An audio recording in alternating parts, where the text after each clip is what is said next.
बसंत ऋतु के आते ही प्रकृति का कण कण खिल उठता है। मानव तो क्या, पशु पक्षी तक उल्लास से भर जाते हैं। हर दिन नई उमंग से सूर्यदेव होता है और नई चेतना प्रदान कर अगले दिन फिर आने का आश्वासन देकर चला जाता है। यूँ तो माघ का ये महीना उत्साह देने वाला है, परंतु बसंत पंचमी का पर्व भारतीय जनजीवन को अनेक तरह से प्रभावित करता है। प्राचीन काल से इसे ज्ञान की देवी माँ सरस्वती का जन्म दिवस माना जाता है। माँ सरस्वती की पूजा के लिए समर्पित बहुत ही हर्षोल्लास से मनाया जाता है। बसंत पंचमी के दिन माँ सरस्वती को प्रसन्न करने के लिए उनकी आराधना करनी चाहिए। खासकर विद्यार्थियों के लिए यह दिन बहुत ही शुभ माना जाता है। जो भी विद्यार्थी इस दिन सूर्य देव से पहले जागकर स्नान आदि करते हैं और माँ सरस्वती की पूजा करते हैं तो माँ सरस्वती उन पर कृपा बरसाती है, उनके ज्ञान को प्रकाश के तेज से भर देती है। ऐसे विद्यार्थियों की स्मरण शक्ति के साथ ही उनके ज्ञान प्राप्ति की जिज्ञासा को बढ़ाती है। आज हम आपको वसंत पंचमी से जुड़ी पौराणिक मान्यताओं के बारे में बताएंगे। दोस्तों, उपनिषदों की कथा के अनुसार सृष्टि के प्रारंभिक काल में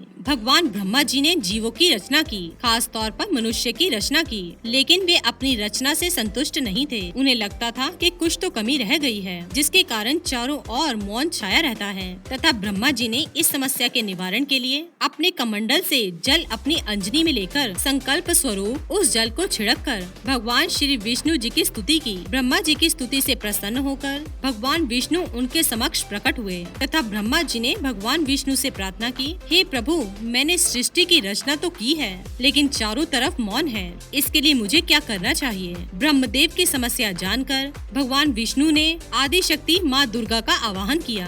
भगवान विष्णु के द्वारा आवाहन होने के कारण भगवती माँ दुर्गा वहाँ तुरंत प्रकट हो गयी। अतः ब्रह्मा जी एवं विष्णु जी ने उनके संकट को दूर करने का निवेदन किया। ब्रह्मा जी तथा विष्णु जी की बातों को सुनने के पश्चात आदि शक्ति माता दुर्गा के शरीर से श्वेत रंग का एक भारी तेज उत्पन्न हुआ, जो एक दिव्य नारी के रूप में बदल गया। यह स्वरूप एक चतुर्भुजी सुंदर स्त्री का था, जिनके एक हाथ में वीणा तथा दूसरे हाथ में वर मुद्रा थे। अन्य दोनों हाथों में पुस्तक एवं माला थी। आदि शक्ति माँ दुर्गा के शरीर से उत्पन्न तेज से प्रकट होकर उन देवी ने वीणा का मधुर नाद किया, जिससे संसार के समस्त जीव जंतुओं को वाणी प्राप्त हो गई, यानी कि सृष्टि के सभी जीव जंतुओं को आवाज प्राप्त हुई। जलधारा में होलाहाल व्याप्त हो गया। हवा के चलने से सरसराहट होने लगी। इसी तरह से समस्त सृष्टि को ध्वनि प्राप्त हुई तो सभी देवताओं ने शब्द और रस का संचार कर देने वाली उन देवी को वाणी की अधिष्ठात्री देवी सरस्वती कहा। तभी से माँ को सरस्वती नाम से जाना जाता है। उसके बाद आदि शक्ति भगवती दुर्गा ने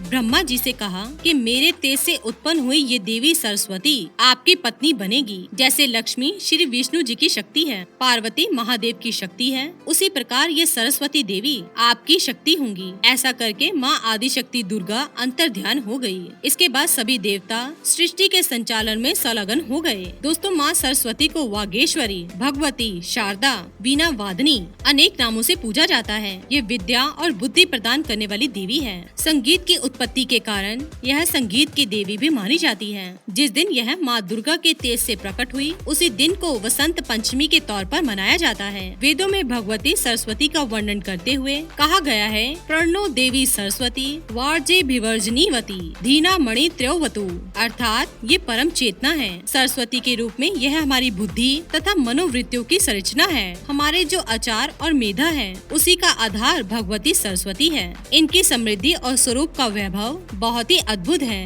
पुराणों के अनुसार श्री कृष्ण ने सरस्वती से प्रसन्न होकर उन्हें यह वरदान दिया था कि वसंत पंचमी के दिन तुम्हारी भी आराधना की जाएगी, और तभी से इस वरदान के फलस्वरूप भारत देश में बसंत पंचमी के दिन विद्या की देवी सरस्वती की पूजा की जाती है, जो आज तक जारी है। इसके साथ ही ये पर्व हमें अतीत की अनेक प्रेरक घटनाओं की याद दिलाता है। बसंत पंचमी हमें त्रेता युग से जोड़ती है। रावण द्वारा सीता के हरण के बाद भगवान श्री राम उनकी खोज में दक्षिण की ओर बढ़े। इसमें जिन स्थानों पर वे गए, उनमें दंडकारण्य भी था। यहाँ पर शबरी नामक की एक कुटिया भी थी। जब प्रभु श्री राम उनकी कुटिया में पधारे तो वे अपनी सुध-बुध खो बैठी और चक चक कर झूठे बेर प्रभु श्री राम को खिलाने लगी। आज भी दंडकारण्य के निवासी एक शिला को पूजते हैं, जिसके बारे में उनकी श्रद्धा है कि भगवान श्री राम आकर यहीं पर बैठे थे। वहाँ पर शबरी माता का मंदिर भी स्थित है। तो दोस्तों, ये थी बसंत पंचमी से जुड़ी कुछ कथाएं।